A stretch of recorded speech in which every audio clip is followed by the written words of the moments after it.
Aquela noite tinha tudo para ser mais uma no mundo de luxo em que Leonardo Vilela vivia. O jantar estava marcado. O nome da acompanhante já era conhecido nas colunas sociais. O restaurante era o mais caro da cidade, onde uma taça de vinho custava mais do que um salário mínimo. Tudo seguia o script de sempre, até que ele viu algo que o fez congelar. Não foi um acidente, nem uma notícia. Foi uma mulher, mais especificamente, a mulher que ele abandonou anos atrás. E ela não estava ali como cliente. Ela trabalhava ali, como garçonete, e estava grávida. Na mesma hora, Leonardo, o bilionário que sabia manter a frieza até em salas de negociação com ministros e presidentes, sentiu as pernas amolecerem. O ar pareceu sumir do ambiente. O copo de cristal em sua frente tremia sob seus dedos. Era Isabela, a mulher que ele jurava ter esquecido, a mulher que ele deixou quando decidiu trocar tudo, amor, casamento, rotina, por liberdade e poder. A mulher que sumiu do mapa e que agora surgia com uma barriga visível, bandeja nas mãos e um olhar que o atravessou como um punhal. Leonardo não sabia se levantava, se falava, se fugia. O que ele sabia era: o passado estava de volta, e dessa vez com uma verdade que ele não podia ignorar. Ninguém chega a ser um bilionário como Leonardo sendo fraco. Ele era dono de 5 empresas no setor de tecnologia, criador de um dos aplicativos de logística mais usados da América Latina, investidor de startups no Vale do Silício e nome frequente nas revistas de negócios. Frio, racional, estratégico. Dizia-se que Leonardo via pessoas como ativos. Algumas valorizavam com o tempo, outras precisavam ser vendidas antes que desvalorizassem. Isabela foi a única que ele não soube calcular. E por isso a deixou, sem briga, sem drama.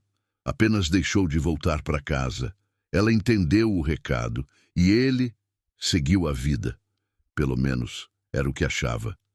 Mas vê-la naquela noite, grávida, com um uniforme simples, os cabelos presos, o rosto mais magro, aquilo quebrou o escudo que ele havia criado em torno de si. Ela o viu, claro que viu. Estava a poucos metros, entregando taças na mesa ao lado. Quando os olhos se cruzaram, ela não arregalou os olhos, não sorriu, não chorou, não desviou, apenas sustentou o olhar. E aquilo doeu mais do que qualquer grito. Leonardo se levantou. A mulher com quem ele jantava, uma influenciadora que só falava de Dubai e harmonização facial, nem teve tempo de perguntar. Ele saiu como se algo estivesse pegando fogo por dentro. Parou no corredor lateral. Esperou. Ela passou com a mesma expressão firme, sem se abalar, sem nem fingir surpresa. Foi ali que ele entendeu. Ela não precisava mais dele, mas ele precisava saber de quem era aquele filho, e precisava saber agora. Leonardo Vilela já teve adversários políticos, concorrentes milionários, até investigações federais no encalço dele. Sempre soube sair por cima, sempre controlou a narrativa. Mas naquela noite, no restaurante onde o passado reapareceu grávido e vestido de farda de garçom, ele entendeu que nem todo dano pode ser revertido. Ela saiu pela porta dos fundos minutos depois. Ele esperou por ela. Isabela caminhava até o ponto de ônibus quando o carro importado preto parou ao lado. A porta se abriu. Ele não disse nada, mas o olhar pedia. Ela hesitou e depois entrou. O carro deslizou pelas ruas em silêncio. Ela não perguntava nada. Ele, muito menos. Até que ele disse: "Esse filho é meu?" Ela respirou fundo, olhou pela janela e respondeu sem emoção: "Não importa mais." Essa frase foi como chumbo. Ele podia comprar a empresa onde ela trabalhava. Podia fazer com que ela nunca mais precisasse servir ninguém. Podia colocar a casa dela em nome de uma offshore e garantir o parto no melhor hospital da Europa. Mas o que ele não podia fazer era voltar no tempo. Isabela estava grávida de quase 7 meses. 7 meses de silêncio, 7 meses sem que ele soubesse, 7 meses em que ela aprendeu a caminhar sozinha. Leonardo não sabia onde doía mais, na consciência, no orgulho ou no coração que ele fingia nem ter. Ela pediu para descer na esquina, ele parou. Antes de sair, ela disse: "Você teve tudo, mas nunca entendeu nada." E com essa frase, fechou a porta. Ele ficou parado ali por alguns segundos, motor ligado, faróis acesos, mas por dentro estava escuro. Nos dias seguintes, Leonardo Vilela não apareceu na imprensa, cancelou reuniões, desmarcou jantares, isolou-se na cobertura onde tudo era automatizado. Luzes por comando de voz, som ambiente com jazz instrumental, telas de LED gigantes. Mas nada preenchia o buraco que se abriu. Pegou o celular, tentou abrir o contato de Isabela, tinha deletado há anos. Foi procurar nas fotos antigas, nas pastas escondidas da nuvem, e encontrou um vídeo bobo dela sorrindo ao tentar montar um móvel sozinha. "Você sempre quer fazer tudo sem ajuda", ele dizia, rindo atrás da câmera, e ela respondia: "Um dia você vai ver que eu posso." Ela estava certa.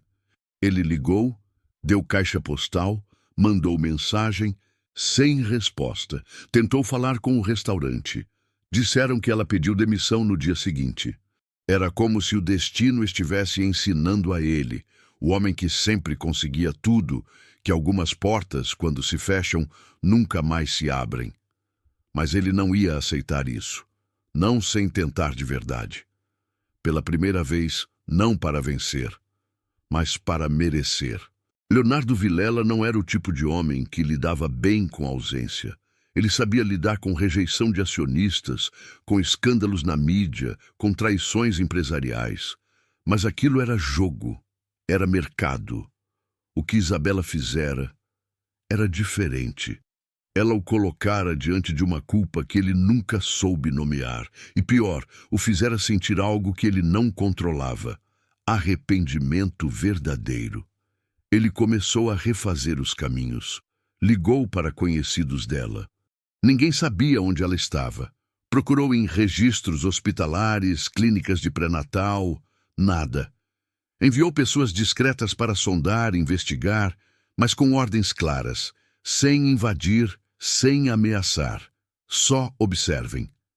2 dias depois, recebeu a informação. Isabela estava vivendo num pequeno apartamento na Zona Norte, sozinha e sem depender de ninguém. Trabalhava agora como atendente em uma loja de plantas. Ia e voltava a pé. Nunca pediu pensão. Nunca comentou dele. E então, Leonardo entendeu. Ela não queria que ele voltasse. Ela já havia enterrado aquela história, mas ele não conseguia se enterrar junto. Uma semana depois, Leonardo foi até a loja. Não entrou. Ficou do outro lado da rua, observando como um estranho. Isabela sorria para uma senhora que comprava violetas. Ajudava uma criança a escolher um vaso para presentear a avó. Organizava os cactos com cuidado, limpava folhas secas com delicadeza. Ela não era a mesma mulher que ele conheceu. Era melhor, mas havia um detalhe que o matou por dentro. Ela sorria, e não era por causa dele. No dia seguinte, ele mandou entregar uma carta. Não por e-mail, não por mensagem. Uma carta escrita à mão, como se fazia quando as palavras realmente importavam. Ele escreveu o que nunca dissera, que errou, que fugiu por covardia, que achou que liberdade era sinônimo de solidão, que preferiu contratos a conexões, e que agora não queria mais ser o homem que mandava em tudo, mas o que aprendia a merecer uma nova chance. A carta foi recebida, mas ele nunca soube se foi lida. Quase 2 meses se passaram. Leonardo começou a transformar a própria vida. Parou de sair com rostos vazios, desligou os alertas do mercado por um tempo, visitava abrigos de crianças, começou a caminhar sem segurança. Ficou mais silencioso, mais presente, mais humano. Foi numa quarta-feira de tarde, enquanto tomava café na cafeteria do bairro, que o tempo parou pela segunda vez. Isabela entrou, grávida de quase 9 meses. Ela o viu. Ele se levantou. Dessa vez não houve tensão, não houve fuga. Ela sentou-se à sua frente. Nenhum dos dois chorou, mas os olhos diziam tudo. Isabela então disse: "Eu li sua carta." Leonardo sentiu um nó na garganta. Ela continuou: "Não quero uma vida de novo com você, Leonardo, não como antes, mas talvez esse filho precise de um pai." E ali, sem promessas, sem juras, sem contratos, começou um novo capítulo, não de reconquista, mas de reparação. Leonardo não era mais o mesmo homem, e isso não era metáfora de autoajuda, era visível, no rosto, nos hábitos, nas atitudes.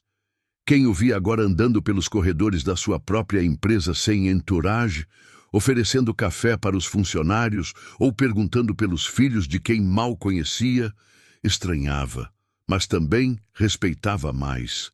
Ele sabia que o mundo corporativo não perdoava fraqueza, mas o que ele descobriu com Isabela era outra coisa, que nem tudo que é forte precisa parecer duro.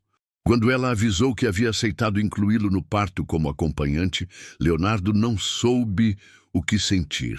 Medo, alegria, ansiedade. Foi como ser convocado para o único evento da vida que ele não podia controlar nem prever.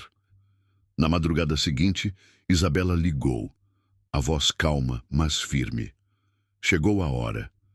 Ele já estava acordado, revendo números em silêncio como fazia desde os 30 anos. Mas ao ouvir aquilo, fechou o notebook e correu. Na maternidade, ela recusou quarto especial, suíte com vista ou qualquer mimo. Queria um parto normal, simples, com respeito, como sempre foi. E Leonardo, pela primeira vez, foi só mais um entre muitos pais nervosos na recepção. Durante as horas que se seguiram, pensou em tudo, no quanto havia perdido, no quanto quase perdeu de novo, e no quanto ainda assim estava ganhando outra chance. Quando o choro do bebê ecoou pela primeira vez, Leonardo não conseguiu conter as lágrimas. Não eram de euforia, eram de humildade.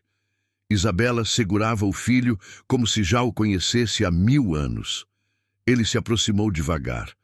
Ela olhou para ele e disse: "O nome é Rafael." Leonardo tocou a cabeça do bebê com reverência, como se fosse a primeira coisa verdadeiramente sagrada que ele encostava na vida. Leonardo Vilela continuou sendo bilionário, continuou nos rankings, continuou influente, mas algo nele se reordenou. Ele passou a ser reconhecido por outra coisa: silêncio e presença.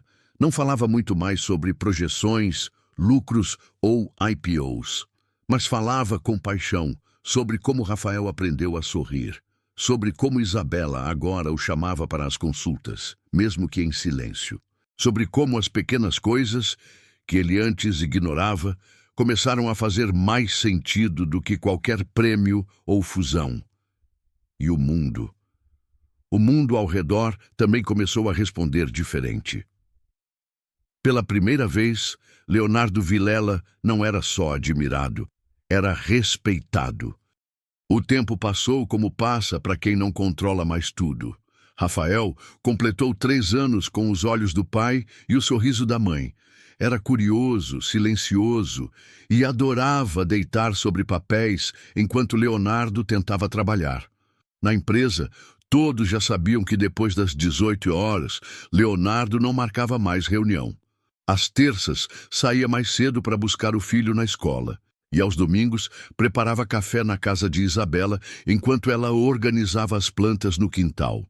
Não voltaram a ser um casal no papel, mas formavam algo mais forte, uma aliança de verdade. A vida encontrou equilíbrio, até o dia em que o passado resolveu bater na porta de novo. Era final de tarde. Rafael brincava no chão com blocos de montar. Leonardo, sentado no sofá, lia os relatórios de uma nova aquisição. Isabela arrumava os armários da cozinha. Foi quando o interfone tocou. Tem uma moça aqui, senhor Leonardo. Diz que precisa falar com urgência. Ele foi até a portaria, e ali, parado como uma cicatriz viva, estava o passado. Marta. A mulher com quem ele teve um breve envolvimento logo após se separar de Isabela. Fria, ambiciosa, astuta. Na época, disfarçava interesse com sedução.